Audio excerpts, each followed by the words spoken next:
Amiti oirila ni aluga su parlante. Amina manka. La polygamie n'est-elle qu'une affaire de femmes? Ceux qui ont signé monogamie sont-ils vraiment à l'abri de la polygamie? Cette série nous fait réaliser que rien n'est acquis en vrai. Alliance, amitié, rivalité, amour, voilà des thèmes qui seront abordés dans Polygamie par Yeta TV. Ça fait plusieurs années que Yeta nous sort des pépites back to back to back. Romance in Bamako, héritage, seconde chance, et maintenant on embarque dans cette nouvelle aventure polygamie. On est ravis en fait pour cette aventure palpitante qui promet d'être riche en rebondissements inattendus. Bonjour à tous et bienvenue sur Yeri TV, je m'appelle Sylvia et je fais des revues et des analyses de films et séries afro. Donc si c'est quelque chose qui t'intéresse, abonne-toi et active la cloche pour ne pas rater la prochaine revue. Ce qui sera important pour nous de connaître, c'est vraiment les personnages qui vont composer cette série, parce qu'on constate dès les premiers épisodes qu'il y a énormément de personnages. Donc il faut comprendre qui appartient à quelle famille. On constate qu'il y a deux grandes familles en tout cas. Commençons par la première grande famille, il s'agit des Diaby. Ousmane Diaby est marié à deux femmes, Zainabou et Nafissatou, qui ne s'entendent pas si bien que ça. En apparence, ça a l'air d'aller, mais quand on creuse à l'intérieur, on découvre qu'il y a beaucoup des petites guéguerres, des petites jalousies, ce qui est vraiment l'un des points négatifs de la polygamie. Ousmane a sa préférée, Zainabou, qu'il aime plus que sa première épouse.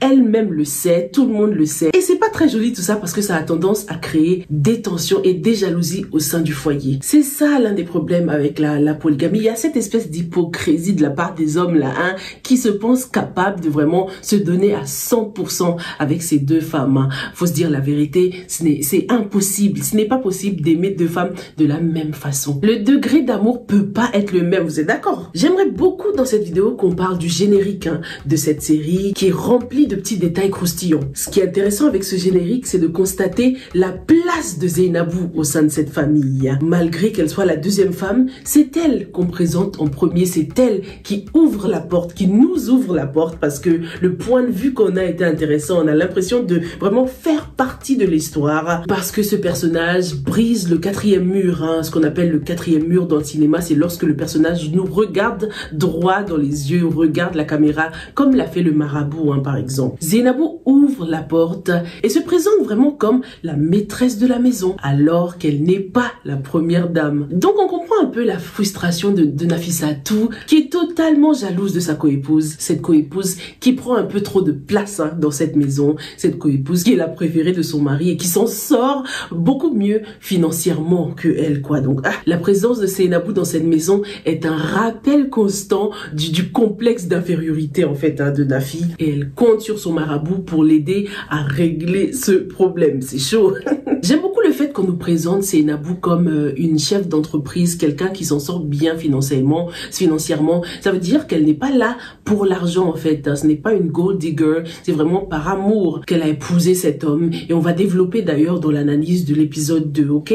Alors, parlons du choix vestimentaire de ces deux femmes. Elles portent toutes les deux, certes, du blanc, qui est vraiment symbole de pureté, la pureté du cœur, toutes ces choses positives. Mais on constate qu'il y a quand même des traces de noir sur leur outfit. Ça nous emmène à nous interroger. Pour le cas de Nafi, on sait déjà, elle nous a déjà montré sa couleur un peu dans les premiers épisodes. On sait qu'elle a ce côté un peu diabolique. Mais est-ce que Zainabou aurait un petit côté machiavélique aussi? Est-ce qu'elle va rester jusqu'au bout, tout au long de la série, cette femme calme et aimable qu'elle prétend être? On l'appelle le diamant noir, c'est son surnom, ce qui symbolise la force intérieure et cette capacité de se démarquer aussi au milieu de la foule. À quel point est-ce que Zainabou va nous surprendre? Est-ce que Zainabou cache son jeu? J'aimerais trop qu'on nous surprenne en ce qui concerne Zainabou, qu'on nous montre un petit côté diabolique de sa part, nous qui croyons jusqu'ici que c'est une femme calme, un petit ange quoi. Zainabou a en tout cas beaucoup d'avantages par rapport à Nafi.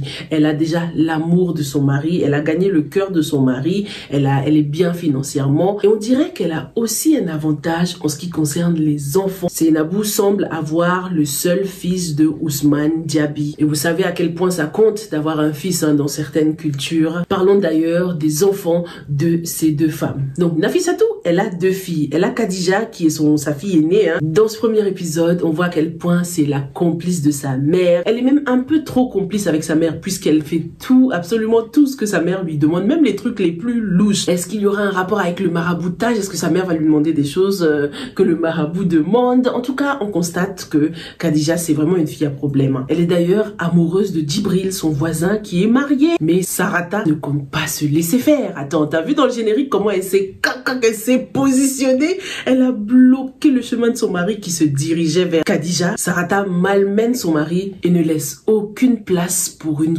quelconque coépouse. J'ai trop hâte de découvrir ce Djibril, savoir s'il est vraiment amoureux de Khadija ou pas, quoi, parce que Khadija, elle est quand même culottée. De vouloir un homme marié comme ça, certes, il a droit à 4 femmes, mais bon, est-ce qu'il t'aime? C'est ça la question. Est-ce qu'il t'aime vraiment ou est-ce que c'est toi qui force? Ensuite, on a Penda, la cadette de Nafi. Penda nous a montré son caractère aussi dans le premier épisode. Elle, contrairement à Khadija, n'est pas du tout aveuglée par sa mère. On remarque tout de suite que sa mère n'arrive pas à la maîtriser. Hein. Penda n'en fait qu'à sa tête, elle a son petit côté rebelle. Penda est amoureuse de son prof de maths avec qui elle est sortie pendant 2 mois. Le mec, il est sorti avec elle lorsque sa femme était enceinte.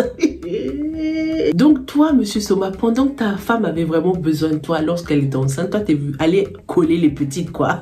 Et bah Penda, c'est vraiment ton karma. Pour lui, Penda n'était qu'un petit flirt, mais elle a fini par catch feelings. Maintenant, il faut assumer. On nous a également présenté la nièce de Nafi, hein, qui est la fille de sa sœur. On constate qu'elle arrive après. Vraiment hâte d'en savoir plus sur tout ça, parce qu'on dirait que ce personnage va peut-être ramener des tensions. Le fait qu'elle soit habillée en rouge, une couleur remplie d'émotions comme ça, est très symbolique aussi. Donc on va voir si à travers elle, on va découvrir des secrets de famille. En ce qui concerne Seynabou, elle a donc Ami qui est mariée avec Alioune et on va développer dans l'analyse de l'épisode 2 hein, ce personnage-là. Et on dirait que Mustapha est également le fils de Seynabou, mais ce personnage, on l'a pas présenté dans le générique. Donc j'ai encore des doutes là, malgré qu'il soit le seul fils de la famille.